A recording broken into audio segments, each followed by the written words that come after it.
Un secret pour faire de bons repas est de se libérer de la rancune, de la colère, chercher à être épanoui, à être en harmonie avec son âme et son esprit avant de penser cuisiner. Ceci dit, lorsque tu vis dans la rancune, tu as de la rancœur continuellement, tu as des énergies négatives en toi, tu as du ressenti envers les gens, tu as des choses que tu vis, les personnes surtout hypocrites, ou alors les personnes qui ont accumulé beaucoup de blessures intérieures, beaucoup de déceptions, vont se rendre compte à un moment donné de la vie que cuisiner un repas très savoureux ou un très bon repas devient difficile. Peu importe les recettes que tu pourras appliquer, peu importe les vidéos YouTube que tu pourras regarder, les vidéos de cuisine ou quoi que ce soit, tu ne vas pas pouvoir t'en sortir parce que c'est un état d'esprit. Avant de continuer, je vais vous prendre l'exemple de cette... C'est banal, mais c'est réel. Lorsque une femme a été satisfaite au lit, la nuit, la veille, le lendemain, son repas est très délicieux. Je suis sûre que tu es dans cette situation. Et si tu as été dans cette situation, mets-moi ça en commentaire, ça me fera plaisir de lire. Mais si tu n'as pas, si tu te retrouves dans ce que je dis dans cette vidéo, ça me fera plaisir que tu partages en commentaire avec moi, d'accord? Mais comme je disais, il faut faire la paix avec soi-même, la paix avec ces personnes qui nous ont blessés et la paix avec des personnes pour qui on cuisine. C'est très important. Être un chef ne veut pas forcément dire aller dans une cuisine, dans une école, je ne sais quoi. Tu peux même être allé dans une école d'envergure. Tu es un chef, mais si ton esprit, ton âme et ton esprit ne sont pas en harmonie avec ton corps, ton repas ne sera pas bon. Je le dis, peut-être ça explique, laissez-moi un peu aller un peu plus en profondeur. Lorsque tu veux mettre le sel dans le repas, ou le cube, je ne sais pas trop quoi, ou l'épice, si en ce moment-là, tu n'es pas concentré sur l'épice là ou le sel là, tu vas aller au-delà de quantité. On dit souvent, ah, tu es trop amoureuse, bien sûr, parce que ta tête est effectivement dans le sentiment d'amour que tu ressens, mais je ne pense pas trop. Si tu es distraite en ce moment-là, c'est pour une raison. Et souvent, la raison là est négative.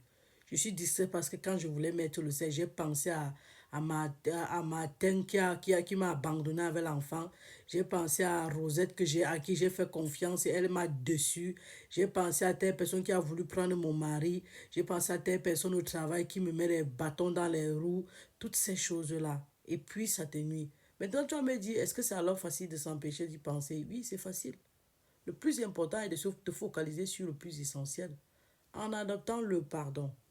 Pardonne à ceux qui t'ont fait du mal et bénis leur vie parce que ces personnes t'ont appris des leçons que seules elles pouvaient le faire. Prie pour ces personnes-là. Pardonne-toi à toi-même pour les secrets. Parfois, tu cuisines mal parce que tu avais avorté dans le passé. Tu as peur que ton mari découvre. Dès qu'il y a un message anodin qui arrive ou alors il arrive et il est un peu froid, tu te dis peut-être quelqu'un lui a dit alors que c'est ton secret que tu as en toi. Pourtant, si tu lui avais dit la vérité avant que vous vous mariez, tu n'aurais pas apporté ce lourd fardeau-là. Les rides sortent sur ton visage, tu n'arrives pas à te concentrer. Aussi, si tu es fatigué, si tu ne te reposes pas assez, si l'enfant t'épuise, alors il faut chercher à se reposer.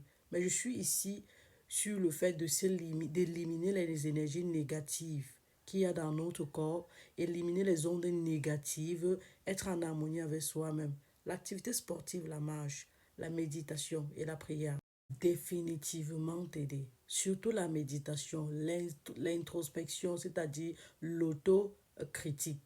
C'est un moment où tu te retrouves avec toi-même. Tu te demandes ce qui ne va pas. Quand tu es bitter, tu es amer à l'intérieur. Quoi que tu forces ou pas, on le ressent. Et ton repas te le dira. Tout comme les personnes, moi par exemple, je ressens ces énergies. Je sais que vous aussi, il y a des personnes comme vous ressentez l'énergie. Quand quelqu'un vient vers moi, son énergie, on communique avec les énergies, je vous le dis toujours, mais moi particulièrement, ça vient directement.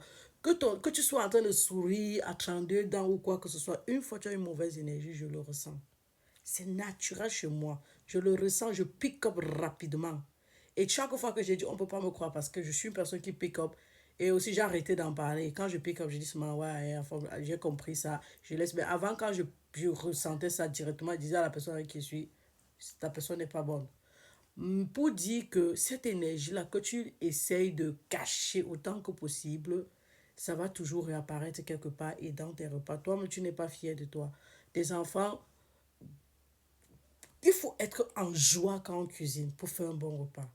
C'est ça que j'essaie de dire en fait. Il faut être heureuse, être en joie. Ça va te permettre de créer, d'innover, de faire des créations. Et tu n'as pas besoin d'aller dans une école pour créer. Parce que tu as une seule façon de cuisiner depuis des années, parce que tu n'arrives pas à innover, parce que ton cerveau est tellement barricadé dans la haine, ton âme n'est pas libre, tu es prisonnière. Arrête d'être prisonnière dans ton propre corps. Libère-toi, just be free, just be happy. Sois juste heureuse. Tu seras dans un 3.0 docteur s'intéresse infirmière.